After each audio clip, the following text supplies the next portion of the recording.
Ladies and gentlemen, my name is Salmeen Ansari, and I welcome you back to another fantastic episode of Contourcast Podcast for Life. We've just started the series, and you've already given us such fantastic feedback. For that, we say thank you. In case you haven't subscribed to our YouTube, Spotify, and SoundCloud channels, please go ahead and do so now so that you don't miss out on any notifications. Today, the guest that I have with me has a very, very interesting career trajectory. People usually study something and continue to pursue it into their career. Sometimes there is a shift. But the guest that I have with me today not only made quite a major and drastic shift, but also ventured into a field which most people may not be aware of. I'm delighted to welcome on the hot seat today, Kiran Khalil. Kiran, welcome to the hot seat. Thank you for having me, Salmeen. I'm so glad that you're here today. And more so because one, you bring a lot of positive energy. And two, you have a very interesting background and story to share with us. तो बताइए social sciences से अब technical writing, ये क्या माजरा है? जी, बिल्कुल बहुत दिलचस्प एक जर्नी है क्योंकि जो सोचा था वो हुआ नहीं और बिल्कुल आपका जो एक शौक होता है उसकी तरफ इंक्लाइंड हो गई मैं और बेसिकली हुआ ये था कि जो हमारा डिपार्टमेंट था इंटरनेशनल रिलेशंस का वहाँ पे हमने एक सवेनियर मैगज़ीन स्टार्ट किया था लाइक आफ्टर 10 years बैक हुआ था स्टार्ट फिर उसके बाद एक गैप आ गया था तो some of the students gathered and they started this magazine उसमें एज एन एडिटर काम किया Okay. और बहुत मज़ा आया Okay. तो फिर उसी चीज़ को फिर मैंने आगे कंटिन्यू किया कि okay if I like doing this then why not opt it as a career तो बस started off with that. Then I started with content writing, SEO content writing basically it was. Then उसके बाद Aahista Aahista research writing की तरफ आई फिर उसके बाद copy writing की तरफ आई तो उसमें नए नए डिफरेंट जो हराइजन्स हैं इनको एक्सप्लोर किया क्योंकि एक ही चीज़ पे काम करने से वैसे ही मोनोटोनस हो जाता है कि नो भाई ये अब इतना हो गया इसके हाँ। बाद कुछ नया चाहिए Right. तो so it was like that Okay. उसके बाद लाइक ये तकरीबन मैंने 6 years मेरे इसमें गए ठीक कि है. मैंने कंटेंट राइटिंग की फिर कॉपी राइटिंग की फिर रिसर्च राइटिंग की फिर उसके बाद like 6th year I would से I switched my job Okay. और मुझे मेरे जो प्रीवियस एम्प्लॉयर थे वहाँ पे मुझे technical writer as a technical writer काम करने को मिला Okay. तो उसमें कुछ इस तरह से डिफरेंट था कि मेरे लिए भी एक बिल्कुल न्यू लर्निंग थी Okay. क्योंकि ऑब्वियसली मैंने पहले ये काम नहीं किया हुआ था ठीक सो है. It was an application location based application so I thought कि व्हाई नॉट यार कुछ अच्छा है कुछ डिफरेंट है तो चलो करते हैं इसको भी एक्सप्लोर करते हैं तो वहाँ से ये बिल्कुल शुरू हुआ और इसके बाद देन आई जॉइन कॉन्टोर और कॉन्टोर में तो मेरे लिए और भी ज़्यादा अपॉर्चुनिटीज़ थी इसको एक्सप्लोर करने की because it was all about technical writing Right. और उसके अंदर लाइक बहुत एक्सटेंसिव है यहाँ पे लाइक Okay. जो भी इसका स्कोप है Right. यहाँ आके मेरी ज़्यादा लर्निंग हुई obviously okay, thank you for sharing that. अच्छा, एक आपने बहुत ही अच्छी बात की जो कि I think it's a good piece of advice for other people also कि इवन अगर एक कोई डोमेन होता है जिसमें आप काम कर रहे होते हैं उसमें भी आप मल्टीपल चैनल्स और एवेन्यूज़ की तरफ जा सकते हैं. So you didn't just stick to a certain kind of style of writing which gives you an advantage and I think other people should also do that. अब नाउ दैट यू सेइंग कि आप technical writing करती हैं, यहाँ scope भी ज़्यादा है specially at contour software.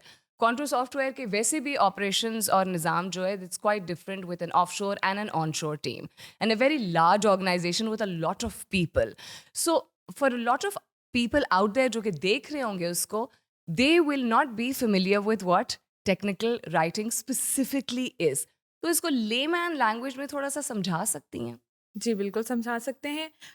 Technical writing basically कुछ ऐसा नहीं है कि आपको जब तक आप इसका कोई कोर्स नहीं करेंगे, जब तक आपका बैकग्राउंड कंप्यूटर साइंसेस का नहीं होगा, तो आप नहीं कर सकते। राइट. बिल्कुल ऐसा नहीं है। You can do it if you are willing to do it. Okay. क्योंकि आप जब मैं अपना बताती हूँ आपको कि जब मैं यहाँ आई तो मेरा ऐसा कोई बैकग्राउंड नहीं था टेक्निकल राइटिंग में। लेकिन यहाँ पे जो टीम मुझे मिली उनसे मुझे उन्होंने बहुत कोऑपरेटिव।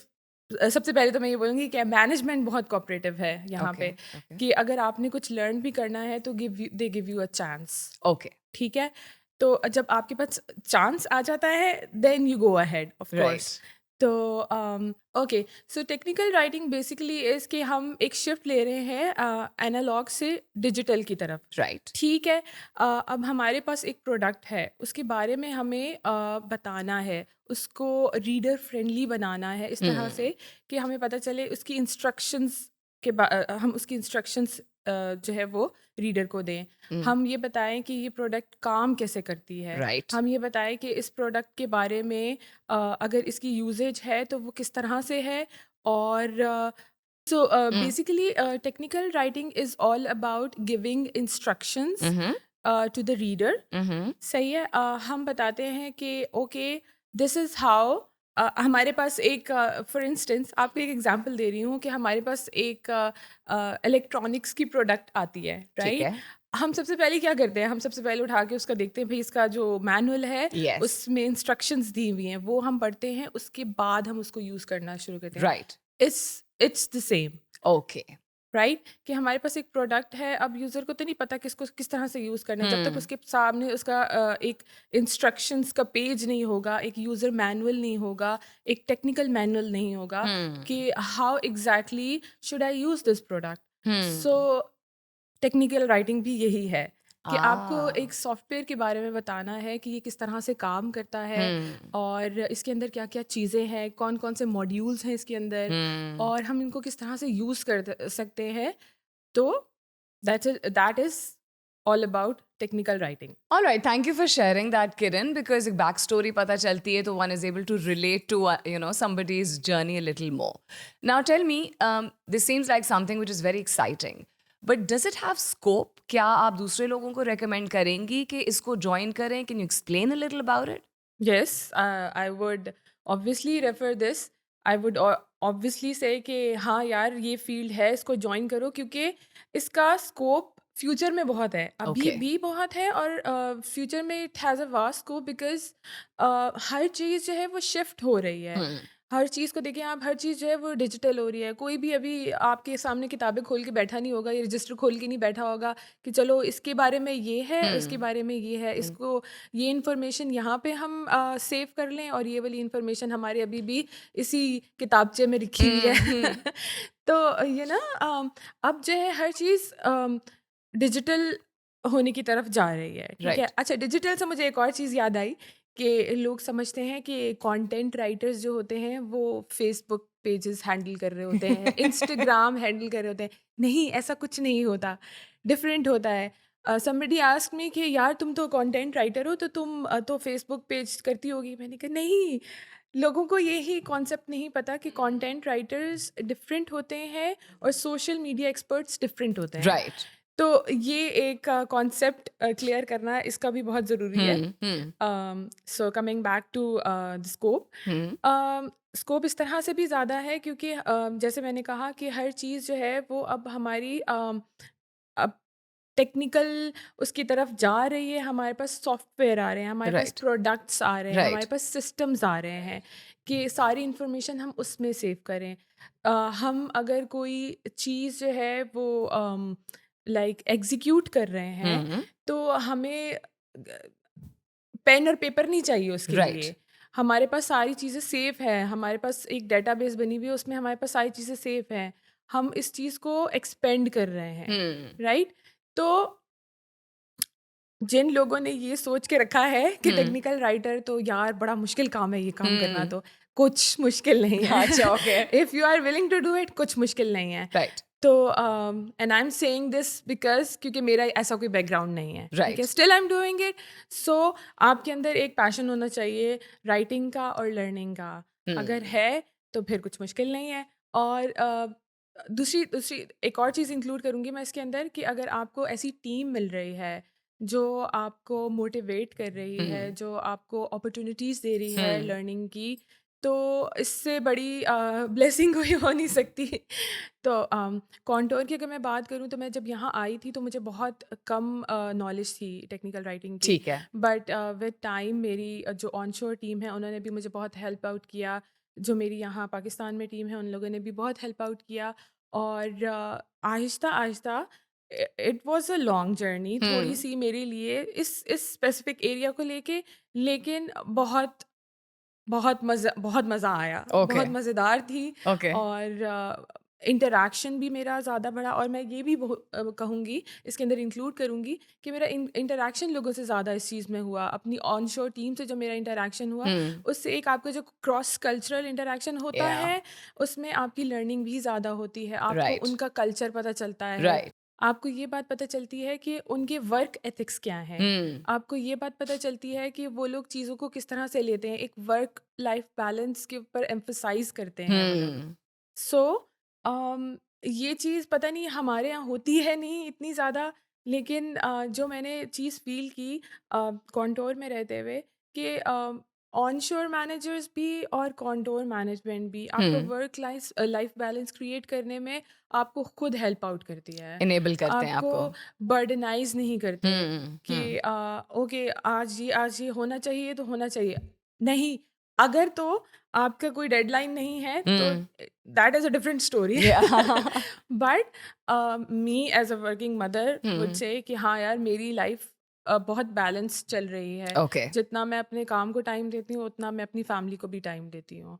तो it's because of contour I would से। That's absolutely wonderful. Acha, on the same note, I'm sure like other people also, आपकी personality भी evolve हुई होगी with the passage of time. That's true. एक तो career from content writing to technical, वो ही इंसान को एक different रास्ता दिखाता है. Then over the passage of time, and then the number of people that you've met. So everybody has some kind of influence or the other on you. How would you say that your career has honed you as a professional? आप कितना change हुई हैं? Salmeen, I used to be a very shy person. Okay. But यहाँ आने के बाद मैं बहुत चेंज हुई हूँ Okay. During these 6 years। Okay. Because पहले जो एक मेरी कंटेंट राइटिंग की जॉब थी उसमें मेरा इंटरेक्शन इतना ज़्यादा होता नहीं था। Right. बिकॉज एक राइटर से ये एक्सपेक्ट किया जाता है कि वो बैठा हुआ है, लिख रहा है, बेचारा लिख रहा है, अपने वर्ड काउंट पूरी कर रहा है दिन की, और उसके बाद वो घर चला जाता है। ठीक है। और हमारे कल्चर में लाइक जो कंपनीज में डिफरेंट ऐसा होता है कि इतने ज़्यादा एक्स्ट्रा करिकुलर एक्टिविटीज़ नहीं होती हैं। इवेंट्स इतने ज़्यादा होते नहीं हैं कि लोग पार्टिसिपेट कर सकें। Right. बट कॉन्टोर में थोड़ा डिफरेंट है। Okay. लाइक फर्स्ट ईयर से ही ऐसा था कि हाँ जी, we are having this event, कौन कौन पार्टिसिपेट करना चाह रहे हैं। ठीक है। सो फ्रेंड्स भी गैदर हुए और हम सब ठीक है जी करते हैं। कभी कोई डे सेलिब्रेट हो रहा है, कभी कोई इवेंट आ रहा है, कभी कोई एक आर्ट का हमारा इवेंट था, उसमें मैंने अपना एक लाइक पिक्चर्स, मुझे फोटोग्राफी का बहुत शौक है। अच्छा, okay. तो मैंने वो अपने फ्रेम्स ला के कुछ रखे थे, कुछ फोटोग्राफ्स ला के रखी थी। और एक आपके जो अंदर का एक वो होता है ना कि आप शाय अवे हो रहे होते हो चीज़ों से, एक थोड़ा सा डर होता है। वो जब इस तरह के इवेंट्स होते हैं और यू स्टेप फॉरवर्ड, तो वो चीज़ें वो खुद ब खुद ही जो है वो कहीं ना कहीं निकल जाता है। Right. तो यस, अब मैं बोल सकती हूँ कि हाँ यार, अगर किसी चीज़ में पार्टिसिपेट करना आज जी करते हैं, व्हाई नॉट। और हमारे एनुअल डिनर होता है, उसमें हम लोग पार्टिसिपेट करते हैं। ठीक है, ये तो चलो साइड का एक चीज़ें हो गई। टीम की बात अगर कर ली जाए तो टीम में भी इंटरेक्शन इस तरह से ज़्यादा होता है कि आपकी ऑनशोर टीम है, आपको उनके साथ इंटरेक्ट करना है। My manager is an extrovert. Okay. Like she is वो मुझे पुश करती है हर चीज़ के लिए अच्छा। कि किरण ये है, करो। और टीम को गैदर करो, चीज़ों को आगे खुद से इनिशिएटिव लो। Right. और अगर तुम्हें कुछ समझ में नहीं आ रहा तो अपनी अपनी उसमें कैपेसिटी में रहते हुए तुम जो कर सकती हो करो। तो आपको जब इस तरह से फ्री हैंड मिलता है और आपको पुश किया जाता है, आपको अपॉर्चुनिटी दी जाती है, तो ऑब्वियसली आप पीछे नहीं हटोगे। मैंने यहाँ आके बहुत कुछ लर्न किया, मैंने यहाँ आके अपनी पर्सनालिटी में बहुत सारे चेंजेस देखे। Okay. सो या it's a good thing. It's a good thing. So Yeah. आप में जो और आपकी पर्सनालिटी में जो चेंजेस आए वो आपके घर वालों ने भी नोट किए क्या? Did they see a very distinct change coming across? Yes. And what kind of feedback did they give? There like अच्छा मैं कुछ ना कुछ बता रही होती कि अच्छा अभी मेरे पास टाइम नहीं है, मुझे मैं इस चीज़ में बिजी हूँ, अभी हमारा एनुअल डिनर का स्किट बन रहा है, अभी हमारा ये वाला इवेंट चल रहा है, इसमें पार्टिसिपेट किया हुआ है. तो देयर लाइक अच्छा यार तुम तो हर वक्त बिजी रहती हो और तुम्हारे पास तो टाइम ही नहीं होता बात करने का भी. सो देयर लाइक अच्छी बात है. Like my dad is like he encourages me. He Okay. Is like कि हाँ हाँ करो you know.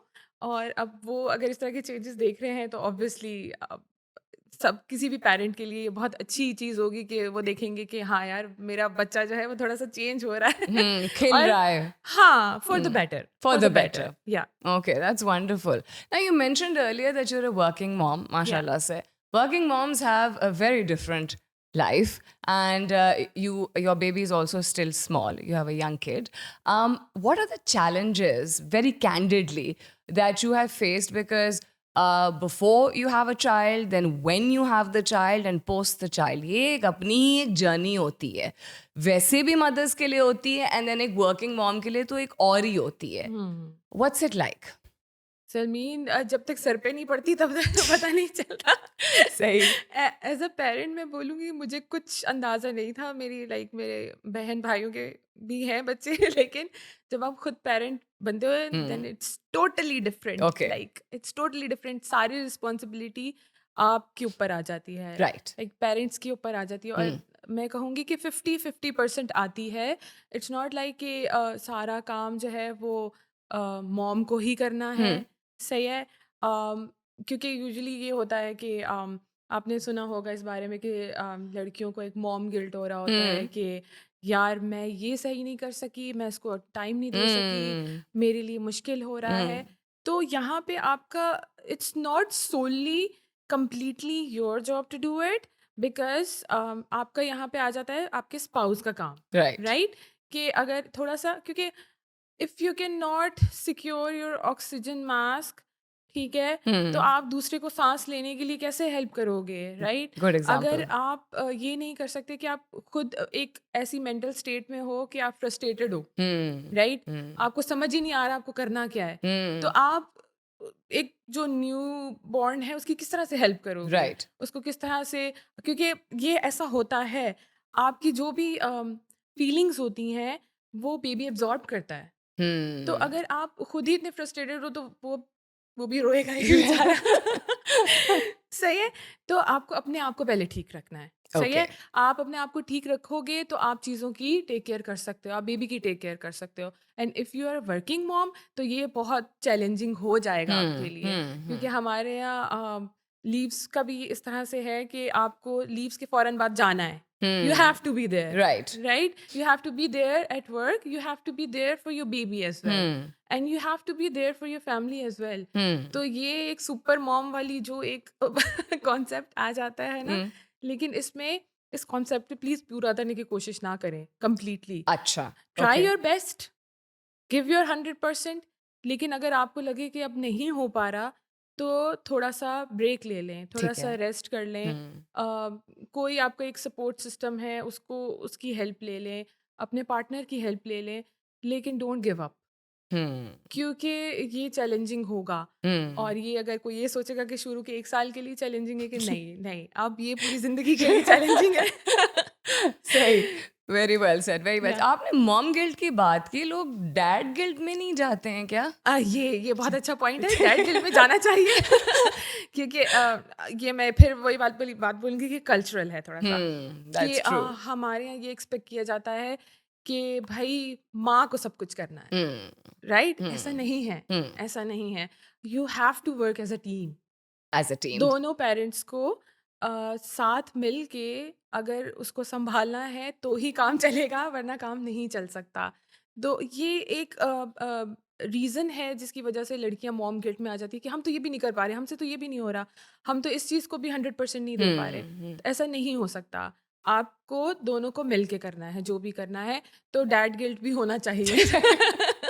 So two wonderful things that you pointed out, which I would, as takeaways from this point of yours, कि एक तो support system अपने इर्द गिर्द जरूर develop करें, Exactly. because you are but human, Yeah. even if you're considered a super mom, आप इंसान हैं at the Yeah. end of the day.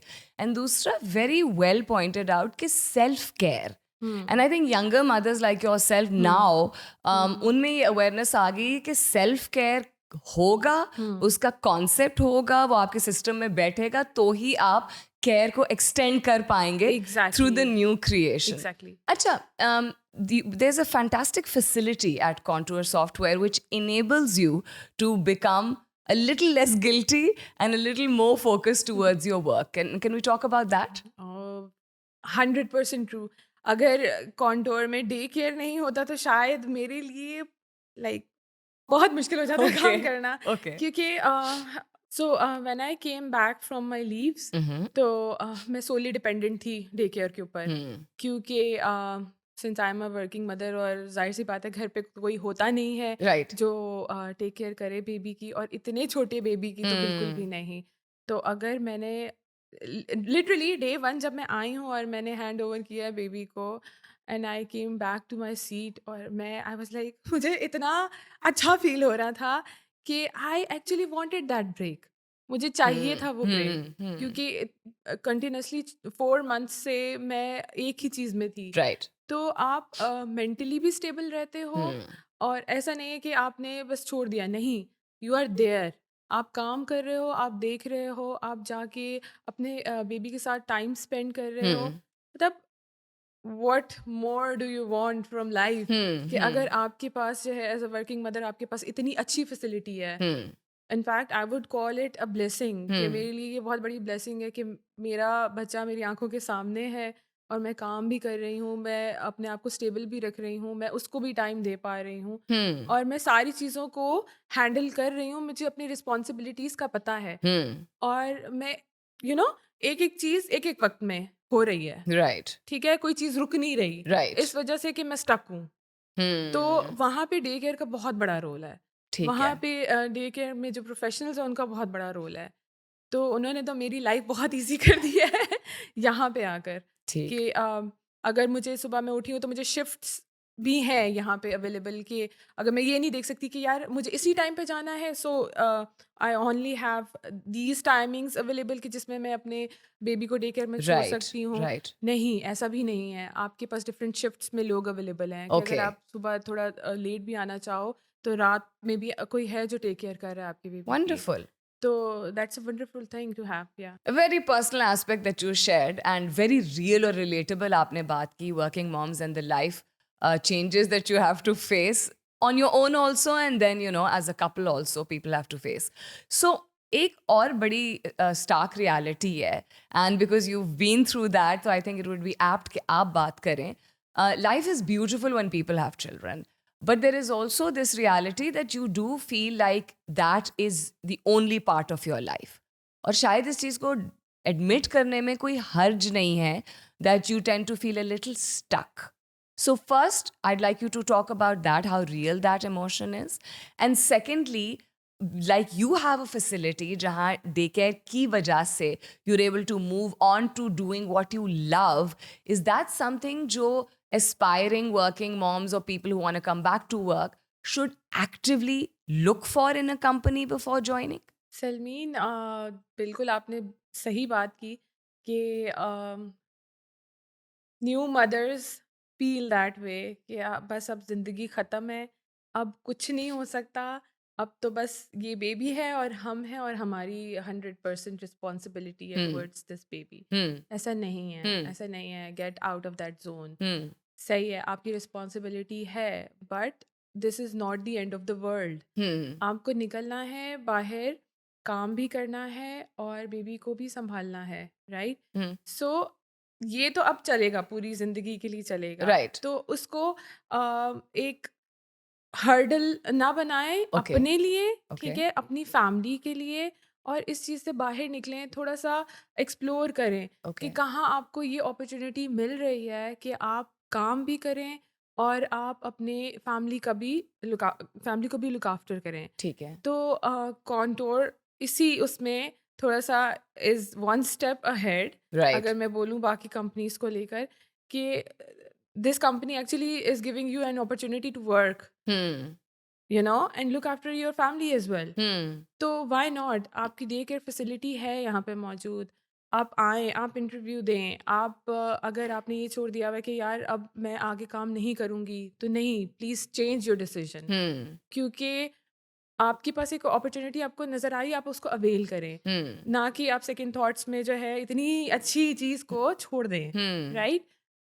तो मेरा तो मैसेज यही होगा वर्किंग मदर्स के लिए कि लाइफ को इजी बनाएं Okay. सही है अगर कॉन्डोर आपके लिए इजी बनाया है तो आप ही बनाएं अपने लिए इसको इजी तो आप आएँ आप काम करें आप निकलें घर से बाहर क्योंकि क्योंकि हर कोई सोचता है कि आपने अपनी you know you actually think about giving the best to your child तो आप जब खुद अपने बेस्ट बिहेवियर पे होंगे तो आप लुक आफ्टर भी उसको अच्छे तरीके से करेंगे और आपका जो प्रोफेशनल लाइफ है वो भी स्टक नहीं होगी कहीं पे सो So that's yeah. that. Okay, wonderful. अच्छा, आपने निकलने की बात की तो एक वक्त ऐसा not too long ago गुजरा है जिसमें कहीं कोई नहीं निकल पा रहा था और उसको हमने COVID का नाम दिया. COVID brought along a lot of changes. But when you and I was speaking earlier, लोगों को challenges तो बहुत सारे थे जिनका सामना करना पड़ा, लेकिन आपने और आपके peers ने एक बहुत ही इंटरेस्टिंग प्रोस्पेक्ट को सामने लेके आए and you took it as a very positive challenge. What was that? Let's talk about blended learning. Okay so हमारा कॉन्सेप्ट ये था कि प्री कोविड हम we started this technical writers association okay. उस एसोसिएशन का पर्पस ये था कि जितने भी डिवीजन में डिफरेंट डिफरेंट एस्पेक्ट्स कवर होते हैं रिलेटेड टू राइटिंग हम उन सबको एक प्लेटफॉर्म पे लेकर आए ओके. राइट अब कुछ प्रैक्टिसेस हैं जो मेरे डिवीजन में नहीं हो रही किसी और डिवीजन में हो रही हैं राइट. तो उनके बारे में हमें पता चले Okay. कुछ टूल्स हैं जो हमारे डिवीजन में यूज़ नहीं हो रहे but others are using it right right. तो why not you know sit together and share the information and you know एक अच्छा सा नॉलेज शेयरिंग सेशन हो जाए तो हमने ये प्रैक्टिस एक्चुअली स्टार्ट की थी और उसके बाद ड्यूरिंग कोविड भी हमने ये किया क्योंकि obviously we all were working from home right. तो we use to connect with each other okay. Online Okay. और हम लोग ये शेयर किया करते थे आफ्टर दैट अब हम वापस आए हैं तो obviously it has started again okay. और जहाँ तक ब्लेंडेड लर्निंग की बात है तो this is a very new concept जो हम लोगों ने आपस में शेयर किया ओके. कि how you can you know share information through creating videos and you know using that in your division okay. so I have also introduced that in my division अच्छा. and my peers they have also done that okay. so let's see where we go Where you go with this? Yeah, What with this, direction? yeah. अच्छा, इसकी आपने अभी briefly mention किया है. इसका thought process क्या है blended learning का of the content that you create through videos and infographics? Why did you feel the need to come up with this at Contour? अच्छा ये कुछ इस तरह से हो जाता है कि जो हम लोग बेसिकली चाह रहे थे कि ये जो यूज़र मैनुअल्स होते हैं हम इतना मुश्किल हो गया है टाइम अब कि किसी के पास इतना टाइम नहीं होता कि ज़्यादा डीप में जाके चीज़ों को पढ़े सही है तो we want to be concise we want to make information you know available at just one click Okay. ठीक है Okay. आपके पास सामने है आपने देखा आपने रीड किया आपने सुना आप निकल गए Okay. ठीक है दुनिया बहुत फास्ट हो गई है Right. तो True. हमें उनके साथ जो है वो चलना है सबको इंफॉर्मेशन भी प्रोवाइड करनी है और उनके लिए भी जिंदगी को आसान करना है तो बेसिकली ये इसके पीछे पर्पस है This was the purpose behind. Acha Kiran, you work with an onshore team, which is what the system at Contour Software is. And I'm sure that it's very exciting also, but it's also a great learning experience. Aapne earlier zikr kiya about their work ethic. Let's talk a little more about what are certain things जो by default onshore team के members जो हैं वो they bring to the table, which is a great learning for Pakistani professionals. यार सबसे बड़ा difference I would say is there always happy. They're always like, okay, let's talk about this, let's talk about that, discuss this. They're never like कि नहीं आज छोड़ो कल करेंगे. अच्छा, okay. तो ये जो एनर्जी है ना, Hmm. We want that energy यार.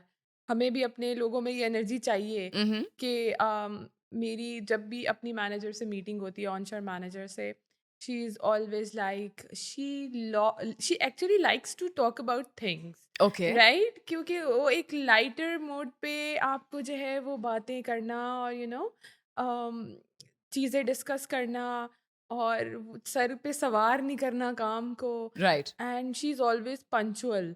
लाइक उसको पता है कि हाँ ये है, इस तरह से करना है, इस टाइम पे करना है.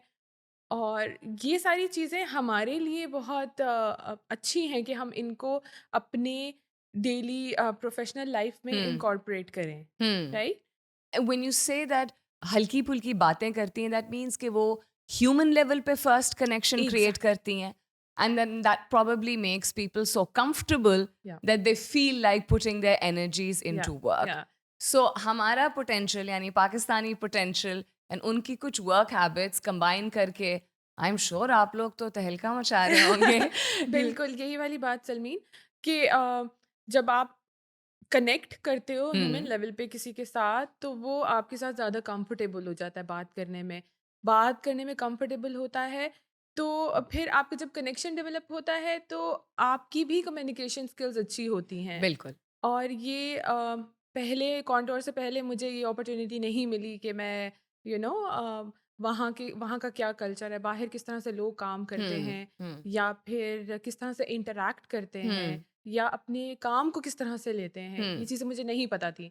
यहाँ आके ऑब्वियसली इंटरैक्शन हुआ तो बहुत सारी चीज़ें पता चली और बहुत सारी चीज़ें मैंने उनसे सीखी हैं जो कि मेरी प्रोफेशनल लाइफ के लिए बहुत अच्छी हैं. What a wonderful point that Kiran has highlighted. जब आप किसी के साथ इंसानियत के लेवल पे एक कनेक्शन क्रिएट करते हैं, 2 मिनट निकाल के उसका हाल चाल पूछ लेते हैं और उसके बाद काम की बात करते हैं, तो your bond is definitely much stronger because you're creating a sense of importance for that person, you're giving that person respect, and that person will want to respond to you in an even more professional way than generally he or she would. Kiran, we're going to wrap up the conversation over a review of your bucket list because I'm sure you have one. You are full of energy, full of life. बहुत सारी चीज़ें आपने अभी तक कर ली हैं, लेकिन personal aspirations भी कोई होंगी, राइट? सो क्या क्या है आपके बकेट लिस्ट पे? डेफिनेटली है. बहुत सारी हैं, लेकिन उसके लिए बहुत सारा टाइम चाहिए. अच्छा. So yeah, on my bucket list, I really want to travel to Iceland. अच्छा. Yeah, that's on my bucket list. And I want to start my own business. Okay. Actually, मुझे arts and crafts का बड़ा शौक है. Right. So उसी उसमें like इसी line में कुछ करना चाहती हूँ. But then again, I need to have a lot of time for that. Okay. Otherwise, won't be possible for me. So yes, ये 2 main चीज़ें हैं जो मुझे करनी है. But let's see. Let's see what happens. Yeah. Why particularly Iceland? It's so beautiful. और एक ऐसा एरिया है जो इतना ज़्यादा एक्सप्लोर्ड भी नहीं है. People usually don't travel to Iceland, and it has some beautiful places, beautiful cities. Okay. So I want to explore that, and the weather over there is also very nice.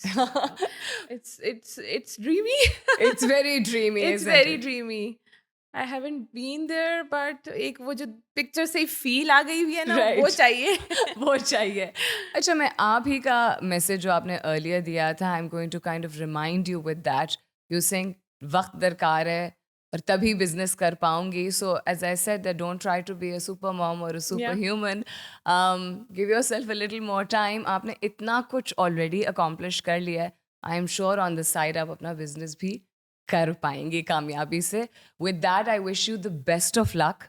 Thank you so much for being on the show with us on this episode. It was wonderful speaking to you. Thank you for having me, and thank you for such a lovely conversation. My pleasure. Ladies and gentlemen, till next time, this is me, Salmeen Ansari, signing off saying thank you and Allah Hafiz.